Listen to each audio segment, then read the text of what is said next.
பெட்டி வருவதை தேர்வாட்டி பார்க்கிறார். பார்க்கிறார்.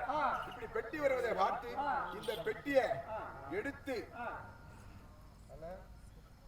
என்னுடைய திருத்த மகாராஜன் இடத்துல ஒப்படைக்கிறார். ஆனால் சுவாமி, இந்த ஆத்துல வந்த பெட்டியானது இதோ நான் எடுத்துக்கொண்டு வந்திருக்கிறேன் அப்படின்னு சொல்லவும், ஆனால் தேர்பாகனே, பெட்டி உனது, பெட்டி உனது, பெட்டிக்குள்ள இருப்பது எனது அப்படி என்று இரண்டு பேர்களும் பேசிக் கொள்கிறார்கள். அப்படி பேசிட்டு அந்த பெட்டியை திறந்து பார்த்தா, நான் இருக்கிறேன், நான் இருக்கிறேன், நான் இருந்தேன். அப்போ இப்படி நாளூறு மேனியுமாக பொழுதூறு வண்ணமாக என சீராட்டி பாராட்டி என வளர்த்து வருகிறார்கள். திருத்த மகாராஜனும் தேர்வோட்டின்னு சொல்லக்கூடிய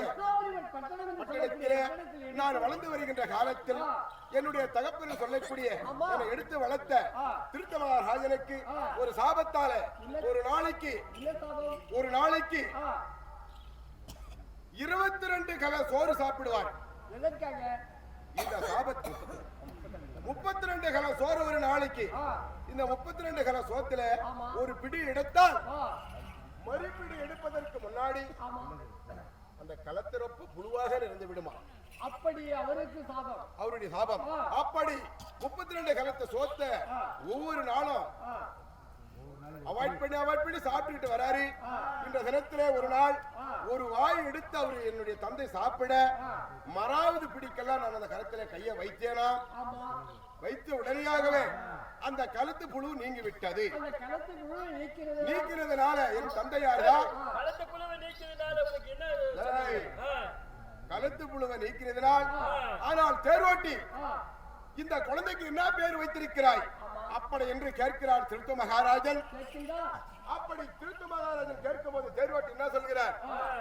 வேலை செய்வதோ உன்னிடத்திலே, இந்த பெட்டி வந்தது உன்னிடத்திலே சொன்னேன், பெட்டி உழுது என்று சொன்னீர்கள், பெட்டிக்குள்ள இருப்பது எனது என்று சொன்னீர்கள். இதுக்கு போய் நான் பேர் வைக்க முடியுமா? நான் வைக்க முடியாது, நீதான் இந்த பேர் சூட்ட வேண்டும் அப்படி என்று திருத்த மகாராஜனுக்கு தேர்வட்டி சொல்ல, ஆனால் தேர்வட்டி என்னுடைய களத்து புழுக நீக்கிறதுனால் கண்ணன் என்று இந்த தினத்திலே இருந்து இந்நாளில் இருந்து வருங்காலம் வரைக்கும் கண்ண மகாராஜன் எனக்கு பேரை சூட்டினார்கள். அதனால இப்படி நாள்தோறும் மேலும் பொழுதொரு வளர்த்து வந்தார்கள். அந்த சமயத்துல நான் இப்படிதான் பிறந்தேன்.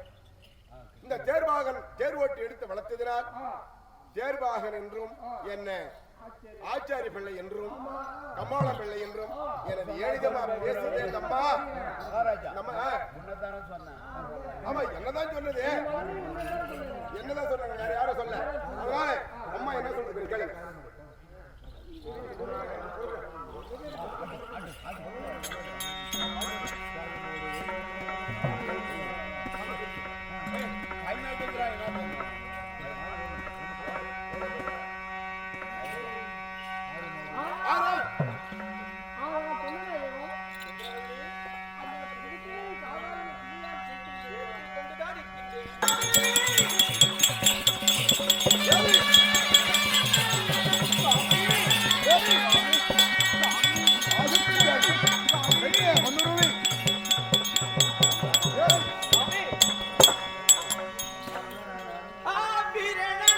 எந்த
ஏசியும் பேசாத ஏசியும் பேசாத பேசியும் பேசிட்டேன் ஐயா.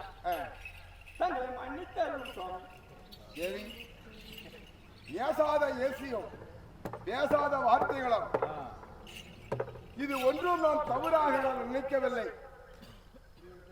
நான் இந்த நினைக்கிறேன் சுவாமி, என்னுடைய தாயாதிகளில் சொல்லக்கூடிய கிரீடு என்கின்ற அச்சுடன் எடுக்கிறேன் நான். அடே அது சீக்கிரமா கர்ணா வா, அடே கர்ணா, அடே கர்ணா அப்படி என்று அண்ணனுடைய குரல் வாசகருக்கு கேட்கின்றது. அதனால சுவாமி, நான் எனக்கு ஒரு வார்த்தை மட்டும் சொன்னால் என்ன வார்த்தை? நான் இதோ நான் சென்று வருகிறேன். சுவாமி, என்ன வார்த்தை சொல்லு? ஓய்வா என்று எனக்கு ஒரு வாய்வார்த்தை சொன்னால் போதும். சுவாமி, என்னை மாலையிட்டு நாள் முதலாக ஒரு நாள் கூட தன்னுடைய முகத்தை பார்க்கவில்லை. இன்று தினத்திலே பார்த்து இருக்கிறேனே ஐயா. அப்படியா? சாமி, அந்த அரவக்குடியானுக்கு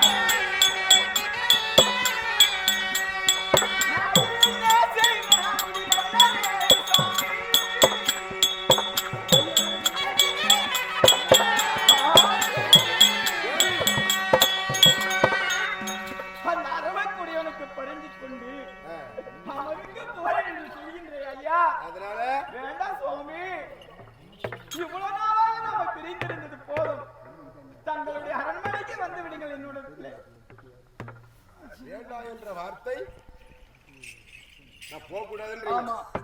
சாமி,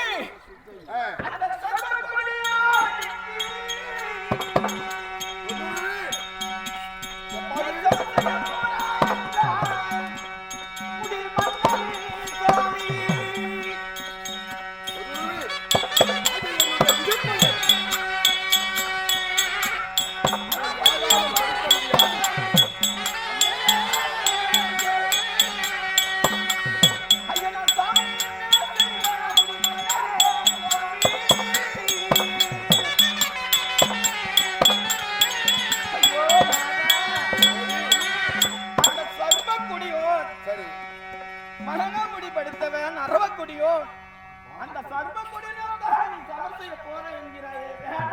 சுவாமி, அப்படியா? போக வேண்டாம் என்று ஒரு வார்த்தை. ஏவி சுவாமி, ஏவி சுவாமி, இந்த நிலத்துல அது எந்த ஜாதி வந்தாலும் கேட்பதில்லை. தேவியோ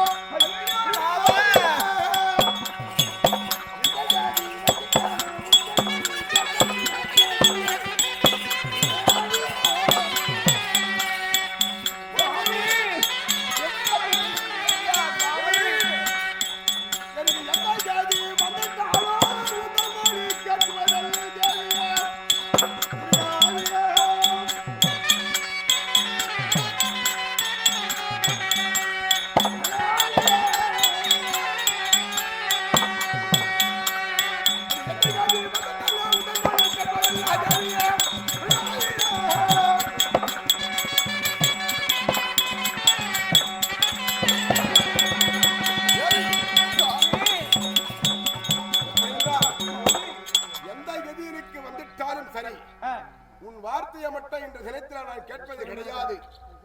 என்னுடைய அண்ணனுடைய என்னுடைய தம்பி என்று சொல்லக்கூடிய அவர்களுடைய வீட்டிலே நான் வளர்ந்தவன். அவனை இல்லாத நான் இல்லை. அது விந்தையான தரம் ஒன்று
கர்ணா வாடா என்ற ஓசை மட்டும் என்னுடைய காதுக்கு வந்து கொண்டே இருக்கின்றது.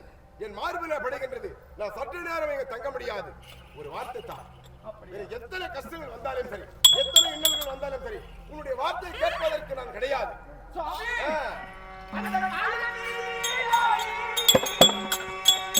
இந்திய வாசப்பாடி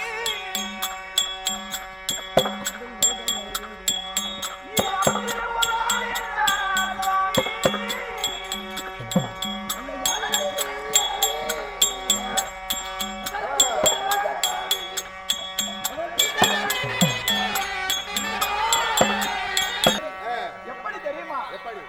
ஒரு பெரிய யானை மீதில் ஏறிக்கொண்டு வாசப்படியில யானை மீதில் யானை நுழையுமா? வாசப்படியில நுழையாது. ஒரே கிளியும் ஐயா, வெட்டிட்டா என்னது ஒரு 7 அடி 11 அடி அகலம் கடைபிடிச்சுட்டா ஏன் தூருது? அதெல்லாம் ஒரு பெரிய விஷயமா இது? அந்த கஞ்சிகா துரியராசனிடத்திலே நீ வளர்ந்திருந்தாலும் சரி அண்ணனுடைய பெருமையை சொல்ல வேண்டாம் ஐயா, என்னுடன் வந்துவிடுங்கள். உன்னிடம் வந்துருன்ற நான் என்ன சொல்றேன் தெரியுமா?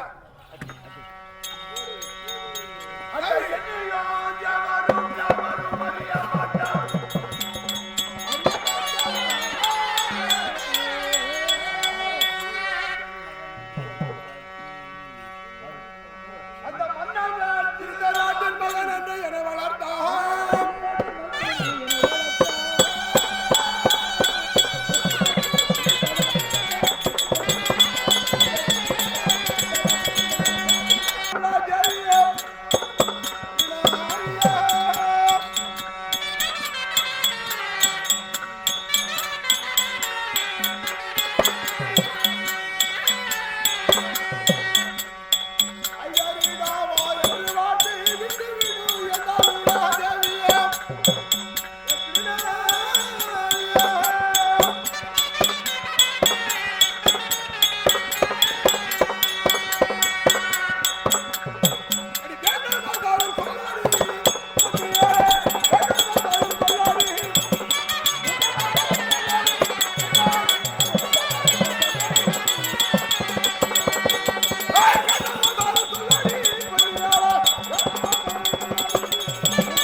அதனால சாமி எப்படி இடத்துல நான் வருவது கிடையாது.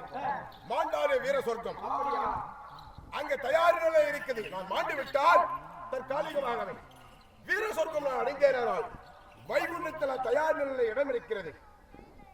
சென்று வரட்டுமா? சாமி